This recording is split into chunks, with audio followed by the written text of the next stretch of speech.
Colleague, this motion is basically about jobs. From the beginning of the economic crisis, the Labour Party has made the point again and again that jobs are the key to recovery. Every person who loses a job is another person claiming a social welfare entitlement, another person whose mortgage might be in difficulty. Every time a job is created, the Exchequer gains income tax and there is more money being spent in the shops. It is that simple.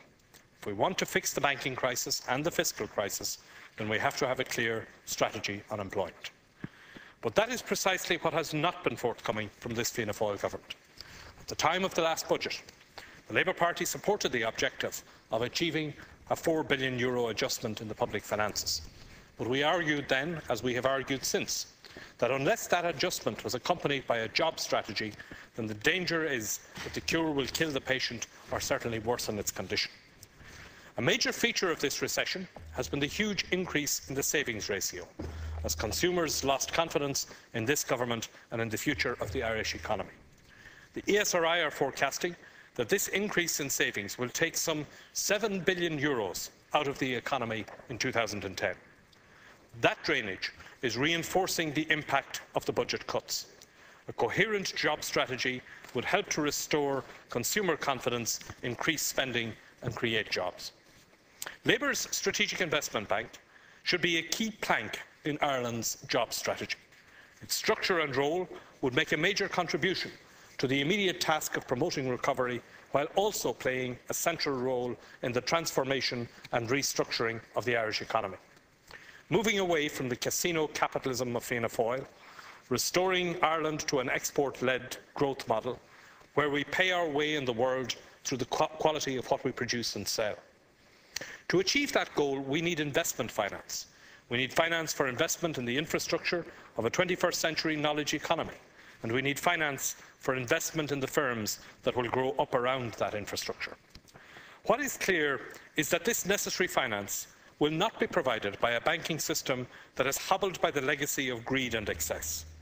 Even with NAMA and with the various recapitalisations, it is clear that Irish banks will not be in a position to support investment in innovative businesses and in key infrastructure. The primary focus of the Irish banks in the coming years will be on shrinking their balance sheets and increasing their profits. It will not be on supporting investment in the future of the Irish economy. Nor indeed do the banks have a strong record in this regard. As the Governor of the Central Bank has recently said, and I quote, "I think it is fair to say, and what data we have seems to bear this out, that banks in Ireland reacted to their own difficulties and to the downturn by greatly reducing their risk appetite. Some of this was a necessary adjustment, but the result has been limited availability of credit for start-up firms and SMEs. Indeed, I have the impression that during the years of property-based lending, the banks have lost their edge in small business lending." End of quote. As banks repair and shrink their balance sheets, it is unlikely that this position will be reversed. The Government has made all manner of promises about the flow of credit to business. They have made all kinds of noises about getting tough with the banks and demanding that they lend. They have put in place various bureaucratic measures to promote lending. But they made the same promises about bankers' pay, and then they have systematically undermined their own guidelines. What we need now, therefore, is a new greenfield bank with a clear mission to support investment in SMEs and innovative firms and to assist in the funding of infrastructural investment. Labour's proposal for a strategic investment bank has been set out in our policy paper, Investing in Our Future. Our proposal is that the Strategic Investment Bank would be based on the twin models of the German investment bank KfW and on the Irish experience with ICC and ACC. Both of these are successful models that have proven track records. The bank would be capitalised with an initial €2 billion investment from the National Pension Reserve Fund, allowing it to make loans of up to some €20 billion over time. Despite the many problems that we face, we can and should be optimistic about the future of our economy. We live in a time of great economic change, driven by trade and by stunning technological advances, which present great economic opportunities for Ireland if we seize them. In only a few decades, digital and biotechnology have revolutionised large parts of our economy. Normally, when we think about the knowledge economy, we think of computers, pharmaceuticals, electronic communications, scientific instruments, chemicals and finance. But the knowledge economy is not and will not be confined to a few sectors. Technological change will also drive growth across the rest of the economy. It has changed and will change retailing, the food industry and creative industries such as media and newspapers. As technological change feeds through into other sectors, productivity across the economy can grow. In any workplace where technology can be applied to other intangible assets like research, design, development, creativity, science and branding. Putting the technology together with these knowledge assets will drive economic growth. And it will be assisted by globalisation, as hundreds of millions of people are brought into a global trading system. The so-called BRIC economies, Brazil, Russia, India and China, account for 40% of the world's population and only 25% of its income, something that is going to change in the years ahead. The countries that succeed in the knowledge economy will be those that understand it best, that embrace it and adapt to it, that understand how the knowledge economy changes the common sense way of doing things. The challenge we face as a country is to embrace that economy and to turn it to our advantage, even more than we have done up to now. And to do that, we need investment. A sustainable, investment-driven, knowledge-based economy is one where innovation is promoted across all sectors, where there is an environment that promotes firm start-ups and expansion, where there is a commitment to the provision of world-class infrastructure. These are closely linked. Investment in infrastructure like renewable energy, next-generation fibre networks, smart grids and electric transport will create the environment for a new wave of indigenous companies focused on the huge opportunities that will arise as a result of the expansion of digital technologies and the transition to a low-carbon economy over the coming decades. Those companies must also have access to working capital and to growth capital and to a range of other supports. The Strategic Investment Bank is designed to meet that investment need. One of its main areas of investment will be in infrastructure, whether privately owned or publicly provided. In a footnote to Budget 2010, the government stated that it had approved a capital spending envelope of some €39 billion for the 7-year period 2010 to 2016. The Taoiseach has since restated this figure in various speeches. But while the Department of Finance say that a review of spending priorities has been undertaken, no new plan for capital spending has been published. This is quite extraordinary. The government is effectively admitting that the National Development Plan has been abandoned and a new plan put in place, but it won't tell anyone what that plan is.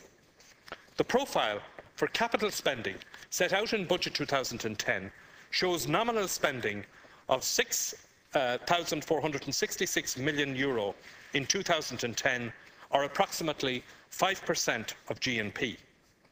This is projected to fall to €5,500 million in 2011 and for each year to 2014.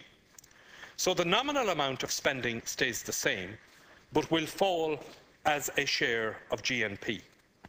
On the basis of reasonable assumptions about growth, in 2015 and 2016, capital spending will fall from approximately 5% of GNP in 2010 to approximately 3.1% in 2016, averaging approximately 3.8% of GNP for the period as a whole. While this is a substantial commitment on the part of the state, it falls well short of the 5% figure to which the government was previously committed. It also falls short of the level of investment that the ESRI identified as being necessary in its last major study in this area, which was completed in 2006. Although that report is now dated, the fact remains that Ireland needs a new programme of investment to reposition its economy and to create jobs.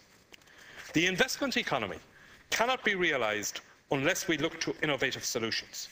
We need a fresh approach to investing in innovation and to financing and developing infrastructure.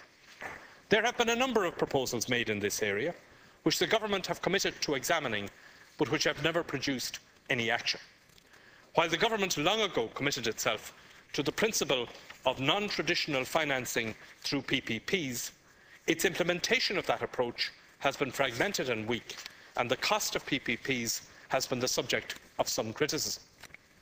Now the banking crisis has dramatically reduced the level of interest in PPPs among potential investors. The availability of finance for PPP projects from both domestic and foreign banks has effectively dried up since the credit crisis began.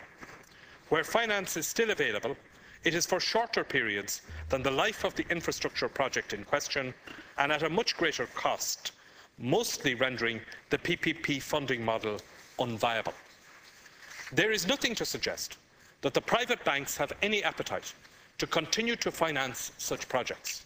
Indeed, bidders for Metro North have explicitly stated that the government will have to underwrite the financing risks in order for the project to be built. What we need to put in place now is a fresh approach, led by a state-owned strategic investment bank. Labour's proposal is that the Strategic Investment Bank assist in the financing of investment projects. The bank would prepare and issue bonds on the international capital markets and to institutional and retail investors to fund those projects. The private consortium appointed to design, build and operate the project or projects in question would borrow the project funding from the Strategic Investment Bank and through the Strategic Investment Bank from other lenders for a small margin over the coupon the Strategic Investment Bank would pay on the bond in order to recover the SIB's costs. Strategic Investment Bank lending would reduce the cost of funds for these projects, resulting in the provision of critical public infrastructure at a lower cost to the public purse and to users of services than the current PPP system, a system which is not currently functioning effectively. This model of a state-owned but commercially focused investment bank has been successful in other countries, most notably in Germany, and is being examined in other countries, including the United Kingdom. Our proposal is to couple this role with an SME financing role, given both the urgent need for finance and the need for long-term investment. As was the case with the ICC, the cost base for such a bank can be very limited. We envisage an organisation with a handful of office locations around the country. Successive CSO figures have painted a grim picture of the appalling jobs crisis that confronts us. 1/3 of men aged between 20 and 24 and 40% of men under 20 in the workforce are unemployed. As a country, it is not morally or economically sustainable to have such large numbers of people out of work. The Labour Party has put forward a comprehensive strategy for dealing with the crisis. A jobs fund to support specific interventions, training and educational options for the unemployed, and a strategic investment bank to lead the recovery. But more than that, a bank that will play a central role in the repositioning of the Irish economy for decades to come. We have had a lot of debates at Cathaoirleach in this House about banking and indeed about the state committing large sums of money to banks that have participated in and have in some cases been a major cause of the economic crisis that we are in. What the Labour Party is proposing this evening is the establishment of a strategic investment bank, the committal of funding through the National Pension Reserve Fund to capitalise such a bank that would provide lending to SMEs, to start-up companies, and that would provide a vehicle to fund the infrastructure that this country needs in order to get its economy moving again, and I commend it to that.